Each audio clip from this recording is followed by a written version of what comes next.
Today on this beautiful day, we're going to sit outside and we're going to talk about some hard truths. I think most of you may not know about all these little tricks that are out there, but we're going to learn it now. We're going to educate ourselves so when it comes to gardening season, we're going to know better when it comes to buying what we need and how things can grow, even on the free. Hi, it's Robbie from Southern California. You know, I've been working in my garden and I thought I'll take a break. Oh, look. Painted lady. Okay, it was a butterfly. And talk to you about some things. Why?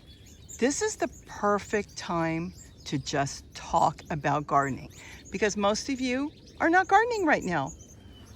So we can just enjoy this beautiful blue sky and the butterflies that fly by, and well, the birds are in the bird garden and I'm sitting by my chair garden.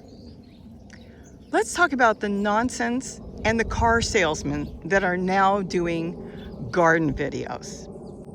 I want you to be aware of things. You know how you can go in and buy a car and if it doesn't work, the second one jumps out and they get you in there and before you know it, you're buying something you didn't really want. And you're buying insurance that you really didn't need and you've got all this stuff tacked on. I already know somebody that just did that. You walk out and you bought stuff you didn't want, didn't need. And well, that's kind of the story of our lives. But a lot of us are smarter than that now. I don't mind a car salesman. I love listening to them. Look at the plane up above. I want to hear what they have to say, so I have more ammunition for myself if somebody says something to me. Now let's kind of look around here for a moment. This is open land. Some of it does belong to us. Some of it belongs to somebody else. See all these trees? The avocado, well, that's not an avocado tree. I'm sorry, that's an olive tree. We do have avocado trees, but they're behind me. And then I've got a ficus tree. I've got this giant pepper here. And of course, I've got my nectarine, but I do water that. But the other trees, all these beautiful trees that the deer come and nibble on and walk through and everything, nobody's taking care of them. Nobody is feeding them. There's even a pine tree in there. Nobody's doing anything. I'm not doing anything. Let's see, what do we do along here that costs us money? How about sweat and tears? Gary will go up there and trim out some of these trees because they get really big. He planted that one in the middle. Came up in the front yard garden. I didn't want it. It was an Australian tree. He grabbed it and he planted it and it's doing really good. Smack in the middle there. He'll go ahead and trim. He'll take out the weeds because we have weed abatement up here due to fires, you know, and that's what he does. But as far as watering, nobody's watering him. Nobody's feeding him. And biggest thing, nobody is spraying them. We're not using any insecticides of any type. Please, even with the nasturtiums, look at them all growing there. And elephant food, all that. Nobody is feeding them. Nobody's putting out a penny. Now, if we hired somebody to pull the weeds out, we'd be doing that, but that's it. So now you know, you've got one point you can think about, that plants grow in the wild, in certain areas, without anybody doing anything but nature. Please keep that in mind. Now, I'm going around right now and I'm collecting leaves. Why? Because this will make me compost tea, this will make me plant fertilizer, or this will make me free soil, compost. Leaves. I can scrape all this off the ground here. Leaves, weeds, and everything, and I can make myself my very own soil. Doesn't cost me anything. I'm not telling you not to buy. I just want you to think about this. 90% of our gardens here that I've set up, so many. Gary's garden, well, Gary's doesn't cost anything except for water. But my gardens, I've got the chair garden, the wall garden, the bird garden, the front yard garden, the rainbow garden, the dog kennels now. I kind of started all these different gardens, including the truck bed there. Really, 90% of it is on the free. Done as nature does it. Now, I know you can watch all these different, he probably sees me through there. There's a dog there, big dog, that lives there. Now, you're probably seeing a lot of videos coming up. Oh, look, you've been scammed. You're buying potting soil now or garden soil. It's all forest matter. It's been forest matter. We talked about this for the past few years. It's all wood chips and different things that they're breaking down and then they're putting it in a bag and they're selling it to you. We're going to talk a lot about that another time because the soil has changed within the past 2 years, the soil that you're buying. There's nothing wrong with it. I'm not stopping you from buying anything. You buy whatever will make you grow food, because that is so important, because that's another topic we need to talk about a lot. I've talked about it, how our foods in the grocery store are irradiated. They're full of pesticides. They keep changing it, and so we have to stay up on our toes. They used to have a symbol. When they irradiated food, which is pasteurizing food, they used to have a fancy little symbol. Well, now the symbol's gone to number 3. You got to find it. Now, I have found that they keep changing things. So you have to just understand that a lot of our produce is been irradiated or pasteurized. If you see a number 4, it starts with that. Usually means heavily pesticided. All kinds of things. And that cannot be washed off on a lot of food because it's fed through the water system into the roots or injected, when it comes to apples, into the trees, different various ways, including coating it and doing all kinds of stuff. We're not going to get into that. This is what I want to talk about today. I want you to know that anything you watch, and watch as much as you can, doesn't mean it's exactly the way they're telling you. Now, when I have a plant that's got bugs on it, and of course we get bugs, I don't run to get any bug spray. I don't even know if I've got any bug spray around here. I used to keep a can in the house in case there was a cockroach or something. But as far as outside, we have, to the best of my knowledge, think about it, we've never sprayed. Why would I spray? If you get bugs on your plant, you know what you do? You pick up your garden hose and you blast them off. Might take 2 or 3 times. They're not the smartest critters. A lot of times, once they're knocked off, they're gone. But that works for a lot of your aphids and your mealy bugs. It can work for ants, but sometimes you got to do different things with ants. I've showed you in the past how to poke holes and get rid of them. The point is, you can blast them off with water. Now, why would I not spray no matter what? We've turned our garden into a nature habitat with butterflies, pollinators that are beneficial, and insects that are beneficial, and of course the birds. I do not want to ever see a hummingbird fly by a plant that was newly sprayed and grab it, because it could take one insect sprayed, doused with your friendly herbicides that are not going to cause any problems to us, and it only takes one, according to what I have read online, for a hummingbird to end its life. I have no reason to do that. I don't want to spray. I don't see any reason to. If you're heavily spraying your plants, you've got another issue, because healthy plants don't generally get infested. Will they get insects? Yes, because it's all part of nature, because you've got the cycle of life where insects are going to come and birds are going to come. The insects are going to be eaten by the birds and vice versa, and other insects eating other insects. It's a balance. If you've got a good balance, a few holes in your leaves mean you have healthy plants. That means the insects can eat that come by until a bird finds them or another insect, and they can eat it. Do you know there's some cultures that won't buy greens from the store unless they see little insect holes? Because that means they're not sprayed. You're not going to find holes in plants that are sprayed. We don't want to eat that. That gets into our gut. It gets into our stomach. It gets into our bloodstream. We don't need it. Anytime you can spray a bug with an insecticide of any type, even when they say it's friendly insecticide, it's still not friendly to the beneficial insects and the birds that are going to eat it. Keep that in mind. Now, there are some that are far worse than others. Persistent herbicides that can get into our soil and stay there for 2 years. I bought a bag of soil once that was treated. It wasn't treated. What happened was they composted down, probably from a golf course or who knows where. Persistent herbicide was inside the soil. It took 2 years. I've got it in the bird garden. 2 years. I would stick plants in it. Nothing would grow. It was an off-brand that I had never heard of. I bought it from the grocery store. I thought it was a fabulous price. It turned out, oh, it was a good price, but it was a nightmare. Threw out most of it, kept one big tote of it, and I kept testing it until one day some mint grew in it. Weeds wouldn't even grow in it because it was persistent herbicide for weeds, grasses.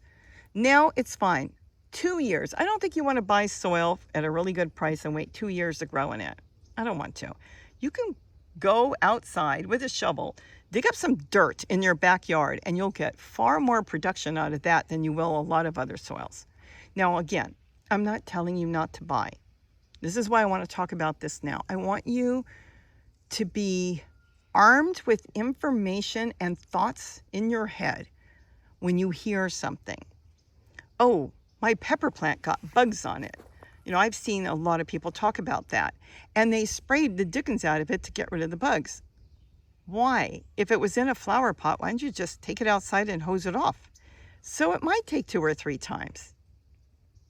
Why is it getting bugs all of a sudden? I don't even see any bugs on any of my pepper plants here because it was probably not growing in a good situation. The plant gets stressed. When a plant gets stressed, nature calls. This plant is not doing good, and they call out the forces, which are insects, to take the plant down, turn it into soil, and let's start over. That's why they're getting so infested. That's not saying you can't be in an area where something happens and a bunch of bugs come in and you are attacked. Yes, locusts, things can happen. But in general, the things that are being attacked are usually plants that are suffering. So if you're trying to grow something off season and it's suffering and suffering, that's because it's not the right time. It's not getting the right sunlight. It's not getting the right humidity or the dryness or the barometric pressure. Or there's something the plant knows it is not right. You're stressing out over something that isn't right. So that's what I want you to kind of think about. We don't need to use pesticides, though, again, if you want to.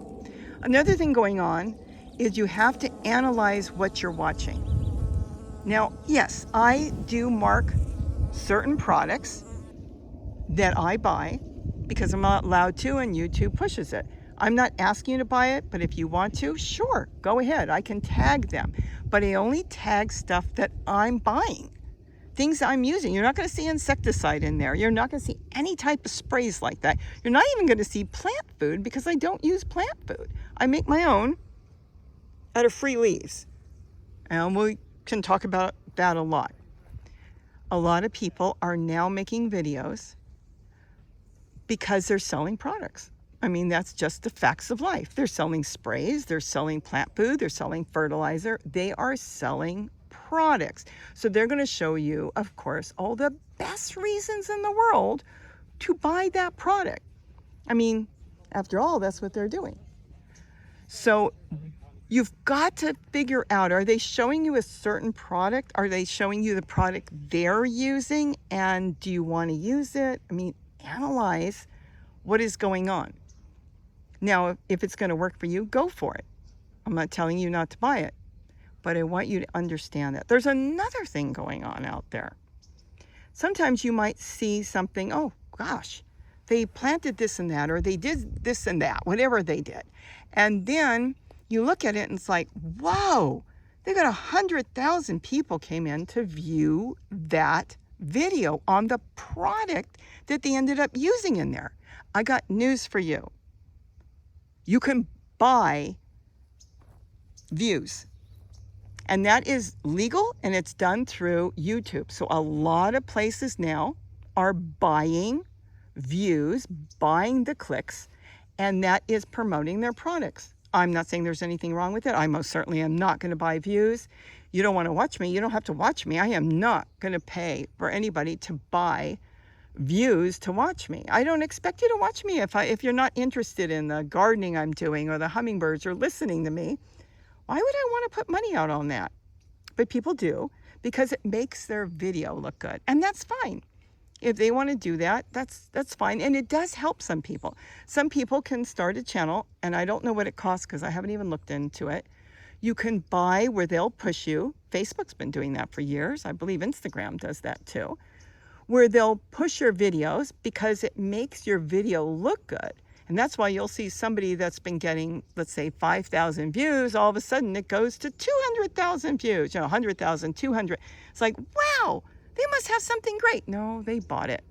And it goes to advertising. That's the best way to do it. If you're advertising a product, that's why they do it, to make their channel look good and to get people out there to see the product that they're pushing.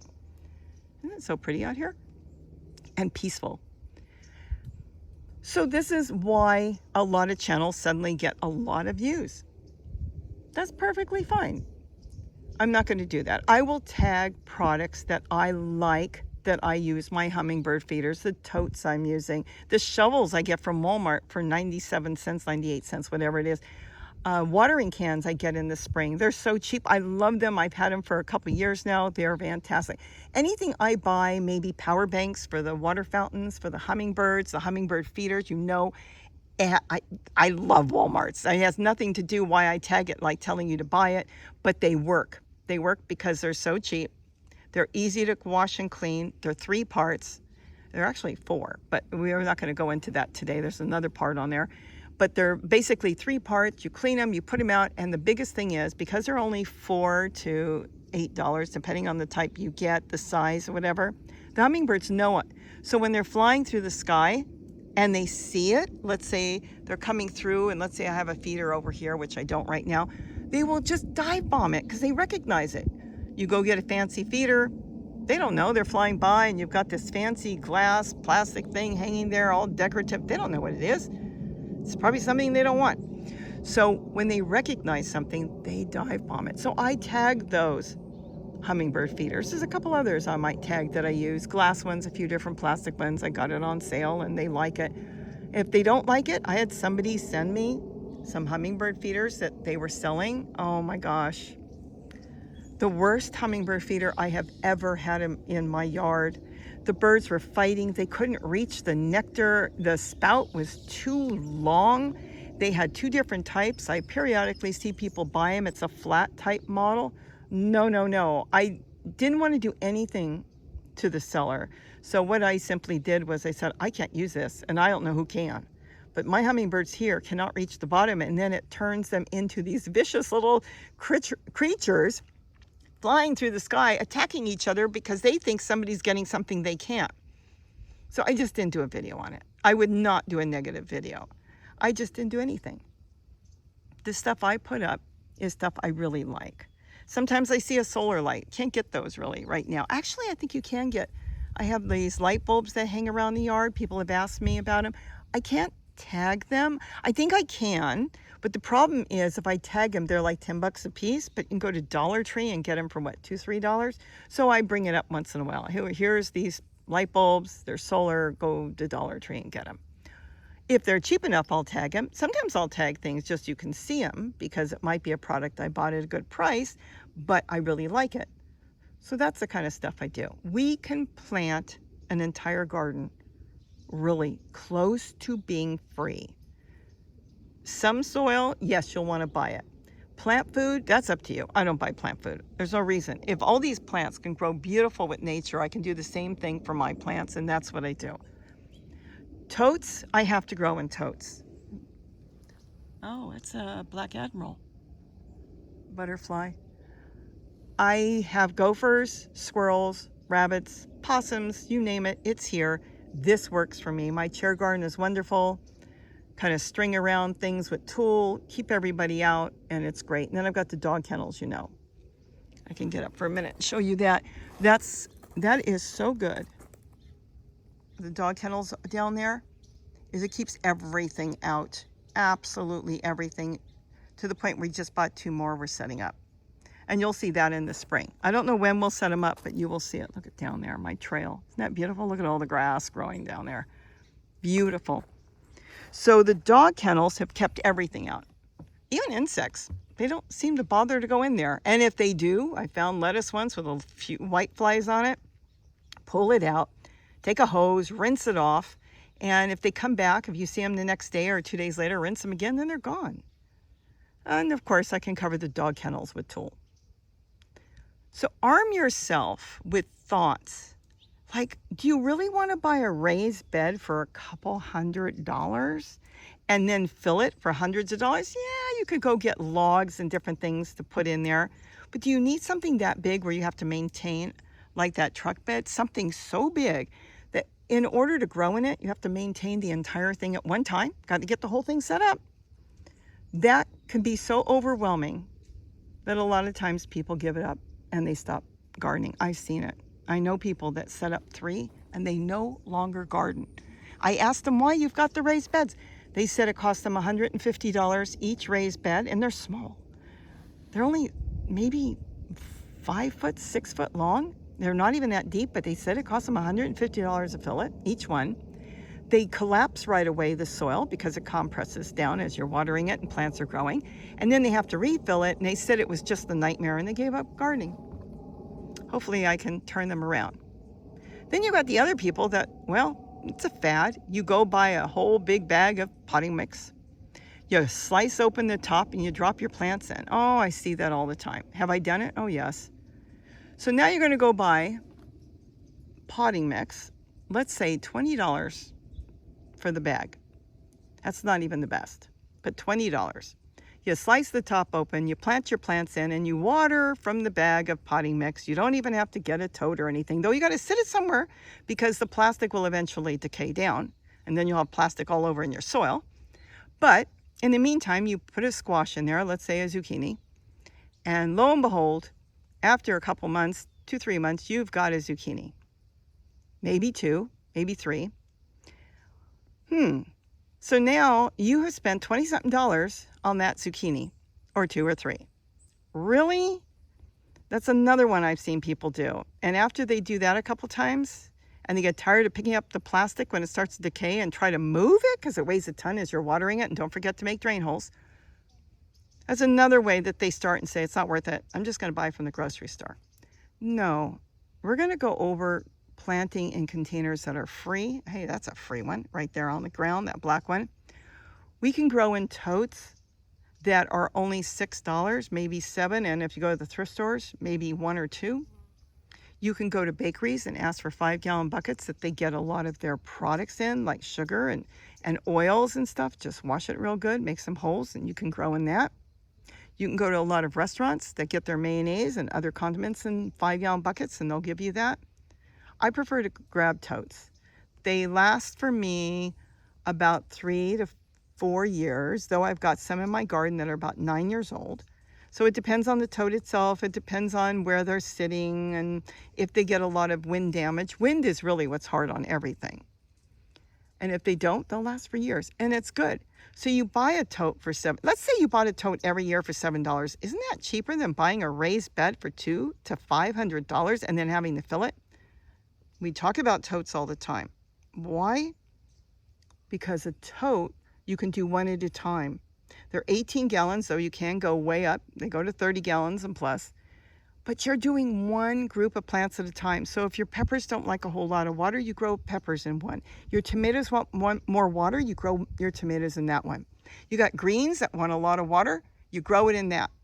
You kind of separate your garden instead of trying to do a big garden and try to separate it, which is impossible. You cannot. But you separate it in totes and you can grow a fabulous amount of food. You can't separate a big raised bed because if you got, let's say, celery, just as an example, the celery will take over the entire bed with its root system and knock out all your other plants, along with other plants that will do the same thing. But in a tote, if you're doing one at a time, that celery can't go to the tote next door.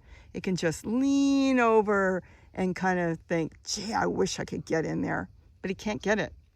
So each individual plant will grow fantastic in its own tote, and you layer. So you're going to grow a whole lot more than just the one plant in there. And again, we'll get into that in the spring. Think about how you want to set it up. Start small. Buy 1 or 2 totes. Plastic isn't going to hurt you. We got far more things to worry about with food from the grocery store, things in the air, things other places. I have been growing in totes for years. If you read it, they don't break down totes as far as in the soil until it gets to over 140 degrees. If your tote's getting 140 degrees, You got bigger things to worry about outside than your plants. So we're not going to worry about that. But if you want to, then go buy and grow in whatever you want. The totes are number 5. I've gone over the numbers. 1, 2, 4, and 5 are food grade. All your food, medical products, incubators to babies that are premature are all made out of plastic and saving lives. What we don't want are pesticides or herbicides that get into our system. We don't want chemicals that are going to stop our system from breaking food down that you find in so many products. If you read a lot of canned soups, especially ones with vegetables, though it's in other products as well, they put a type of chemical in there so it won't decay. In other words, if you've got chopped carrots and potatoes and stuff in there, wouldn't you think after a month or two you'd open the can, it'd be mush? No, because there's a chemical in there to not allow your vegetables to break down. And guess what? We're eating it. Life isn't perfect, at least when it comes to food. But all we can do is the best. We want to get the nutrients and everything that are coming out of the plants we're growing and at least add it to the garbage we're buying. That's the way I look at it. In hopes that our body that gets a beautiful green, let's say tree colored, in our diet that day, we'll grab that, and anything that's no good, in theory, I'm hoping we'll say, let's push that along. That's the way I kind of live my life, and so far, so good. At least that's what my doctors have told me. So think about how you want to grow. Think about what's going to work for you, and most certainly, anything I say, don't do exactly what I do. Do what's going to work for you. I'm hoping I'm sparking ideas in your head. Something I may say and you go, wait a minute, I know where I can get buckets. Not there. Just don't go to an automotive place because they use the worst plastic. The black plastic that they use, let's say, for oil pans and different things, you don't want to grow in that. Pick it up and smell it. You can smell the oil that you don't want. You don't want your plants in there. You don't want insects in there. You don't want anything in there. But the black plastics that are number 5, you're okay. Far better than that can of soup that's put all those chemicals in there so the vegetables won't break down. With that, think about it. Have a great day, and don't forget to eat what you grow. Bye-bye. Oh, and I listen to the motorcycles and all the automotive things that are pushing all those chemicals into the air. You know where we get a lot of plastic from in our system? From the roads, the tires breaking down, and then we breathe it in, whether it's coming through our nose or our mouth. Can't do anything about that, but we sure can grow something that is good for our body and help it along. Bye-bye.